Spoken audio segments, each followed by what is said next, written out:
একটু খেয়াল করে শুনেন। মার্কেটে যে যাচ্ছ আমার জন্য কি আনবে? বলো তুমি কি চাও? চাইতে অনেক কিছু, পারলে তো বলতাম পৃথিবীর সবকিছু নিয়ে আসতে, কিন্তু সেটা তো তোমার পক্ষে আনা সম্ভব না। আচ্ছা ঠিক আছে, আজকে তোমার জন্য পৃথিবীর সবকিছুই নিয়ে আসবো। এখন আল্লাহর ওয়াস্তে আমাকে একটু যেতে দাও, আমার মার্কেটে দেরি হয়ে যাচ্ছে। দাঁড়াও, যার নুন আনতে পান্তা পোড়ায়, পারো না ঠিক মতো ভরণ পোষণ দিতে, আবার পৃথিবীর সবকিছু নিয়ে আসবে? সেগুলো আছে তোমার? আচ্ছা ঠিক আছে, দুনিয়ার সবকিছু নিয়ে আসবো, আর যদি না পারি তাহলে তোমার সাথে আর আমার কোনো সম্পর্কই থাকবে না, তালাক হয়ে যাবে। আল্লাহর রাস্তে আমার মাফ করো। হ্যাঁ বলেন তো, এত পেরেশানি কিসের? হুজুর, আমি আজকে মস্ত বড়টা পাপ করে ফেলেছি হুজুর। আমি বলে ফেলেছিলাম দুনিয়ার সবকিছু তার জন্য নিয়ে আসবো, আর না পারলে তালাক হয়ে যাবে। হুজুর, দুনিয়ার সবকিছু তো আমার নেওয়া সম্ভব না, তাহলে আমার বউর সাথে কি আমার তালাক হয়েছে? আমি অনেকের কাছে গেছিলাম দাঁড়ে দাঁড়ে, সবাই বলছে নাকি তালাক হয়ে গেছে, আমার বউর সাথে আমার নাকি এখন সম্পর্কটা অবৈধ, না যায়।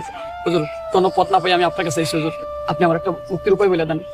আমি আল্লাহরে ভয় পাই, আবার আমার স্ত্রীকে খুব ভালোবাসি। আর কোনোদিন এমন